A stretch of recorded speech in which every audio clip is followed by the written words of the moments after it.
Hello दोस्तों, स्वागत है आप सभी का हमारे क्लासेस के नए वीडियो में। यहाँ पे हमने क्लास 10th की एनसीईआरटी मैथमेटिक्स स्टार्ट की थी और हमारा फर्स्ट चैप्टर चल रहा था रियल नंबर, और जिसका हमने एक्सरसाइज 1.1 कंप्लीट कर लिया और ये एक्सरसाइज 1.2 चल रहा था और अब तक थर्ड क्वेश्चन कंप्लीट हो चुका है। अब ये फोर्थ क्वेश्चन को हम देखेंगे। तो चलिए क्वेश्चन को स्टार्ट करते हैं। तो क्वेश्चन हमसे कह रहा है, given that HCF of this is equal to 9 and find the LCM of this.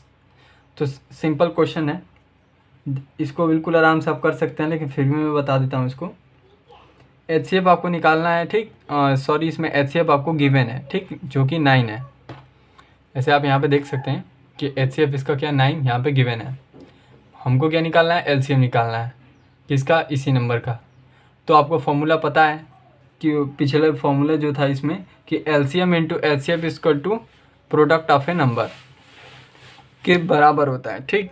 तो उसी फॉर्मूला से हम इसको निकालेंगे। तो चलिए इसको फाइंड करते हैं। तो चलिए इसको देखते हैं। इससे पहले मैंने आपको एक फॉर्मूला बताया था जो कि इस बुक में दिया था। फॉर्मूला क्या था उसको एक बार यहाँ पे लिखते हैं। LCM into HCF is equal to क्या होता है, प्रोडक्ट ऑफ नंबर्स, ठीक। यहाँ पे मुझे क्या है क्वेश्चन में, HCF 9 गिवन है, ठीक। HCF यहाँ पे 9 गिवन है, पूछा क्या फाइंड क्या करना है, LCM। तो मैं इसको इस तरह लिख सकता हूँ, LCM is equal to product of numbers क्या होगा, इन ये और ये दोनों का प्रोडक्ट ऑफ नंबर होगा, ठीक। तो इसको यहाँ पे लिख देता हूँ, प्रोडक्ट मतलब मल्टीप्लिकेशन लिख दिया, और HCF इधर डिवाइड है तो इधर आके क्या हो जाएगा, सॉरी इधर मल्टीप्लाई तो इधर आके डिवाइड हो जाएगा, HCF, ठीक। यहाँ पे HCF क्या था हमारे यहाँ 9, वैल्यू पुट कर देते हैं।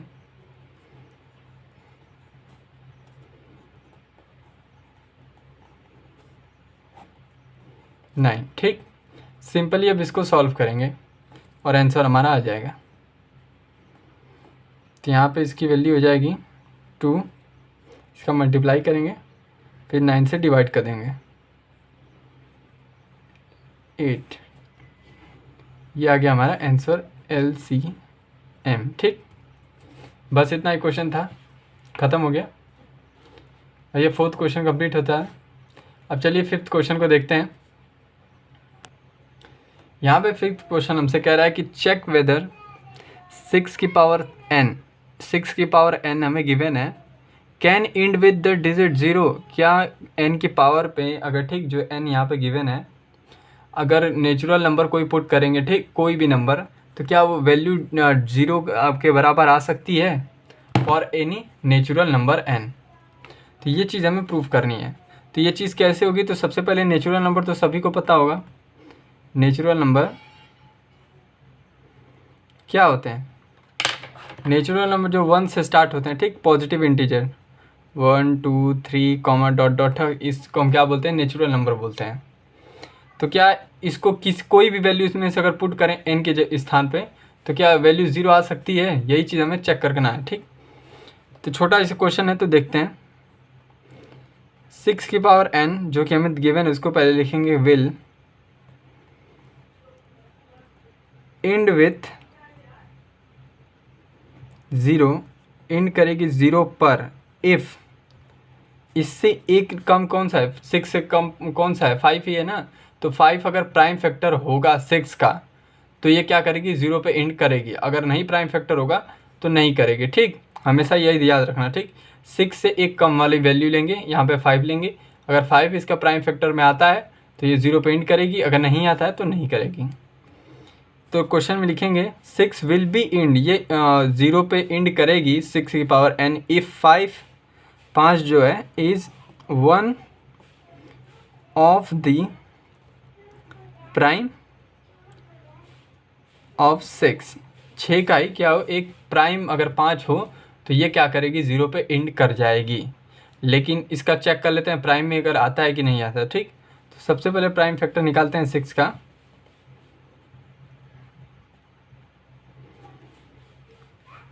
6, तो 6 का क्या होता है, 2 इंटू 6 3 आता है।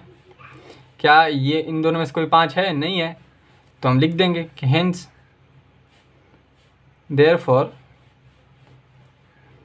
6 की power n can not and with digit 0 answer. अगर जो ये वे क्वेश्चन दिया होगा यहाँ पे 9 दिया होगा, ठीक, 10 दिया होगा, 10 की पावर n दिया होगा, उससे एक कम की वैल्यू लेंगे। जैसे मैंने 6 था तो उसका 5 लिया, मान लिया कि 5 जो होगा अगर प्राइम फैक्टर होगा 6 का तो ये क्या करेगी, वैल्यू 0 पे क्या करेगी, ख़त्म होगी। लेकिन ये 0 पे वैल्यू जो है एंड नहीं होगी। ये चीज़ कैसे प्रूफ करेंगे, तो ये चीज़ इस तरह दिखाएंगे कि 6 का प्राइम फैक्टर निकालेंगे और यहाँ पे देखा हमने कि यहाँ पे 5 नहीं मिल रहा है इसमें, तो हम क्या लिखेंगे, देयरफॉर 6 की power n can not be and with digit 0। बस इतना ही लिखना है और ये भी क्वेश्चन ख़त्म होता है। तो चलिए अगले क्वेश्चन को देखते हैं। 6 क्वेश्चन हमसे कह रहा है कि एक्सप्लेन वाई। आपको ये ठीक प्राइम फैक्टर दिया है और एक और ये प्राइम फैक्टर दिया है, आर कंपोजिट नंबर। ये चीज़ आपको प्रूफ करनी है कि क्या ये कंपोजिट नंबर है कि नहीं है, ठीक, क्यों ये कंपोजिट नंबर है, ये चीज़ आपको प्रूफ करनी है। तो एक एक करके दोनों को n मान लेते हैं, ठीक। इसको हमने क्या मान लिया, n1 ले लो, इसको क्या मान लो, n2 ले लो, ठीक। तो चलिए शुरू करते हैं। तो यहाँ पे लिखेंगे कंसीडर, क्या कंसीडर किया हमने, n1 इक्वल टू 7 इंटू 11, जो ये ऊपर दिया है यही लिख रहा हूँ, इंटू 13 को हम क्या मान लिया, n1 मान लिया है हमने, 13 प्लस 13 ये था।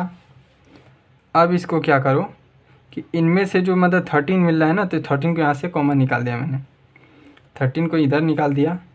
तो इसको मैं इस तरह लिख सकता हूँ 7 इंटू 11 प्लस 1, ठीक। अब क्या करो कि इसको क्या करो, आप इसको कंप्लीट कर लेते हैं। ये 77 प्लस 1 30, यहाँ पे हो जाएगा 78, ठीक। इसका मल्टीप्लाई करके ऐड कर दो, ठीक, और यहाँ पे 13 पे गुणा कर दो, ठीक। तो फिर इसके बाद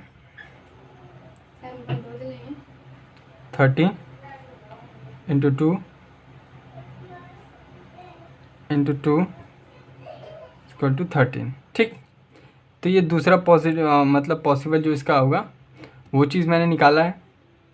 क्या प्राइम फैक्टर जो पॉसिबल दूसरा टर्म में होगा वो चीज़ यहाँ पे लिखेंगे, ठीक। अब इसको क्या करेंगे कि इसको भी क्या करेंगे, तोड़ के इस फॉर्मेट में लाएंगे। सिंप्लीफिकेशन इसका भी कर देते हैं। तो इसको 2 ले लेता हूँ मैं इधर बाहर, 3 ले लेता हूँ और 13 2 है तो इसको मैं लिख सकता हूँ वैसे, ठीक। दोनों की वैल्यू क्या होगी, सेम होगी, ठीक। ये चीज़ यहाँ पे मतलब आप समझ गए होंगे कि ये चीज़ क्या है।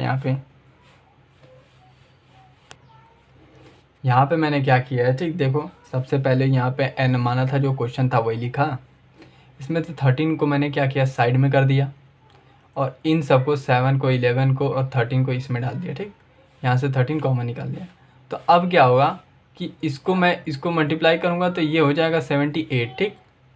अब 78 का मैं प्राइम फैक्टर निकालता हूँ तो ये क्या हो जाएगा 2 3 13, तो इसका हो जाएगा 2 3 इंटू 13 स्क्वायर हो जाएगी वैल्यू, ठीक। तो ये चीज़ यहाँ पे छोड़ते हैं, ठीक। ये n हो गया, ठीक, n। अभी मैं बताऊँगा कि कैसे प्रूफ हुआ है, अभी फ़िलहाल समझो ये कैसे हुआ है, ठीक। n यहाँ पे आप निकाल लिए, अब n2 निकालना है हमें। इसको देखते हैं, कंसीडर n2 मैंने यहाँ पे ले लिया, कंसीडर कर लिया। अब इसको इसी तरह फॉर्मेट में क्या करेंगे, घुमा कर तोड़ेंगे। तो इसमें क्या किया मैंने, 5 यहाँ पर दो बार था, ये एक ये और एक ये, यहाँ से मैंने 5 निकाल दिया, ठीक। बाकी सारी वैल्यू को यहाँ पर लिख देता हूँ।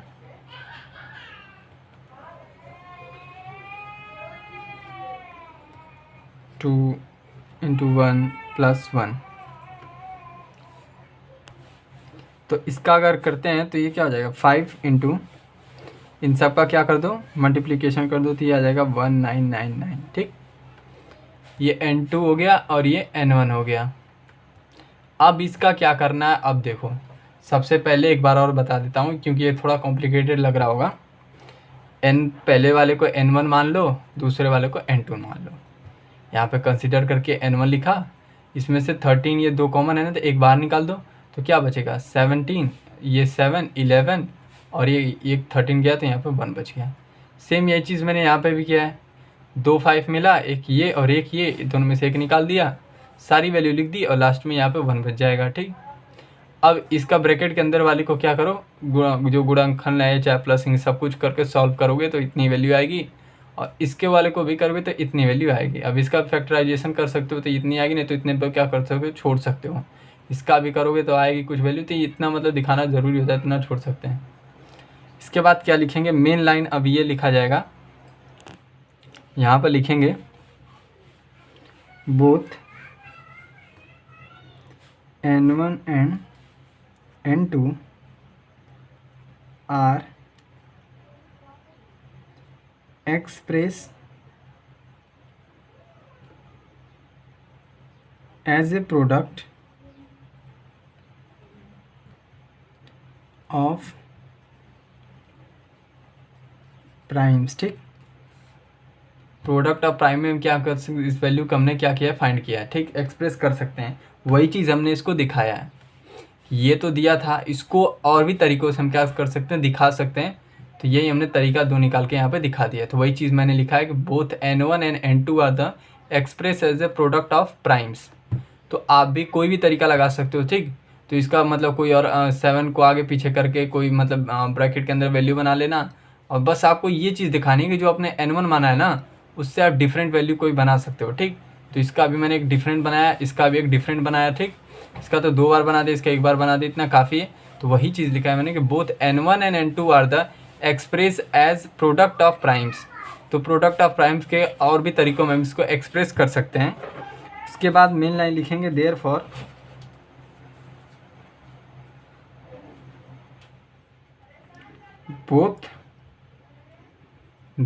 Both are composite number. बस क्वेश्चन ख़त्म। आपको यही तो बताना था कि कंपोजिट नंबर ये है, आपको प्रूव करना है। ठीक, और कंपोजिट नंबर क्या होते हैं, एक से ज़्यादा प्राइम फैक्टर्स होते हैं उसके। ठीक, तो अब आप प्राइम फैक्टर पहले से क्वेश्चन में गिवन है, और आपको एक और प्राइम फैक्टर निकालना है, आपको प्रूफ करना है कि कंपोजिट नंबर होगा। तो सिंपली मैंने क्या किया, जो क्वेश्चन में दिया था n1 n2 मान लिया, उसका एक और तरीका से क्या किया, प्राइम फैक्टर्स निकाल दिया। एक ये तरीका हो गया और एक ये वाला तरीका एक यहाँ पर निकाल लिया। ठीक, तो 1-2 तरीके आप दिखा सकते हो, और उसके बाद आप लिख दो कि hence therefore both are composite number, क्योंकि एक से ज़्यादा इनका क्या हो रहा है, प्राइम फैक्टर्स हो जा रहा है। तो ये वाला भी क्वेश्चन ख़त्म होता है। ठीक, यही क्वेश्चन बिल्कुल आसान था, बस आपको ये करना है कि आपको जो क्वेश्चन में गिवन है प्राइम फैक्टर्स, उसको n1 या n2 मान लो, उसको क्या करो, एक और तरीके से आप अपना कोई भी तरीका लगा के एक और प्राइम फैक्टर निकाल दो, उसकी वैल्यू क्या होनी चाहिए, सेम यही वैल्यू आनी चाहिए, और उसके बाद लिख दो कि therefore both are composite number, क्योंकि एक से ज़्यादा प्राइम फैक्टर हो जा रहे हैं। बस यही करना था आपको क्वेश्चन में। चलिए अगले क्वेश्चन को देखते हैं, और ये हमारा 7th लास्ट क्वेश्चन होगा, इसको देखेंगे। तो चलिए 7th क्वेश्चन को देखते हैं। 7th क्वेश्चन को मैं यहाँ पे बुक में पढ़ूंगा और फिर इसको कॉपी में मैं आपको समझाऊंगा। ठीक है, यहाँ पे कह रहा है there is a circular path around a sport field, Soni take 18 minute to drive 1 round of the field and Ravi take 12 minute for same, and suppose they are both started at the same time and same, ठीक, same point से same time से start किया, on the going same direction में जा रहे हैं, after some minutes will they meet again at A starting point. ठीक, तो चलिए इसको मैं सबसे पहले आपको रफ पे समझाता हूँ कि क्वेश्चन क्या कह रहा है। अगर क्वेश्चन आपको समझ में आ जाएगा तो आप अपने आप इसको कर सकते हैं। तो सबसे पहले इसको हम क्या करेंगे, आप रफली ड्रॉ कर लीजिए, उसको आपको अच्छे से समझ में आएगा कि क्या होने वाला है। ठीक, तो चलिए आप 7th क्वेश्चन लगा दिया, और सबसे पहले बोला कि there is a circular path around the sport field. तो एक क्या करो कि एक स्पोर्ट फील्ड बनानी है आपको, तो एक ले लो कोई सर्कुलर पाथ। क्वेश्चन में ये गिवन है कि सर्कुलर पाथ आपको लेना है। ये क्या है, ये हमारा क्या चीज़ है, ये स्पोर्ट फील्ड है। ठीक, ये हमारे पास स्पोर्ट फील्ड है, क्वेश्चन में गिवन है, और ये क्या है, सर्कुलर पाथ है। आधा हो गया। उसके बाद कह रहा है कि सोनी क्या है, सोनी यहाँ पे सोनी को ए मान लो और रवि को बी मान लेते हैं। ठीक, सोनी ए है, रवि बी है। ठीक, अब क्या करना है, कह रहा है कि Soni take 18 minute to drive 1 round of this field. मान लो कि सोनी ने क्या किया, यहाँ से स्टार्ट किया ए इस पॉइंट से, पी पॉइंट से, और इसको कवर करने में पूरी ये दूरी कितना लग जा रहा है, एक राउंड कंप्लीट करने में 18 मिनट लग जा रहा है। ठीक, यहाँ पे लेंगे ए इक्वल टू 18 मिनट ठीक लग जा रहा है इसको, सोनी को। अब बी रवि की बात करते हैं। ठीक, अब रवि के बारे में बता रहा है कि Ravi take 12 minute for same. इसी चीज़ को करने के लिए रवि को कितना समय लगता है, तो रवि को सेम 1 राउंड कंप्लीट करने में कितना लग जा रहा है, बी इक्वल टू 12 मिनट। ठीक, समझ में आ गया क्या कह रहा है। अब आपको कह रहा है कि अब सपोज कीजिए, मान लीजिए कि दे स्टार्ट बोथ। अब दोनों को ये कह रहा है कि एक साथ इस पॉइंट से स्टार्ट कर रहे हैं। ठीक, फील्ड को कवर करना है। ठीक, 1 राउंड करना है इन सबको, और एक साथ दोनों को स्टार्ट किया जा रहा है।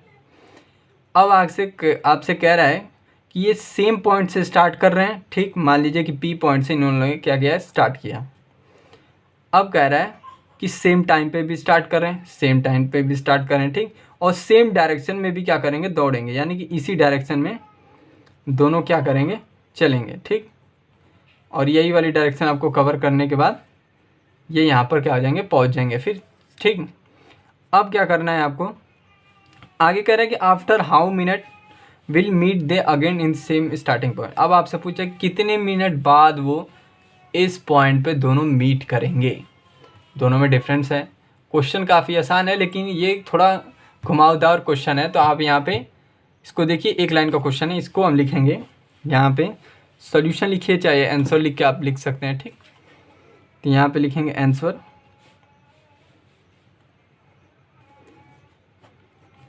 इसको मैं ऊपर कर देता हूँ, उसको समझाने के लिए था बस। आंसर लिखने के बाद द मिनिमम टाइम, जो कम से कम समय लगेगा उसको लिखेंगे the minimum time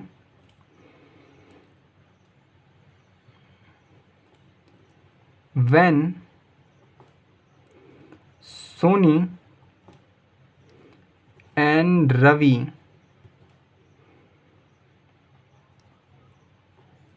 meet again at starting point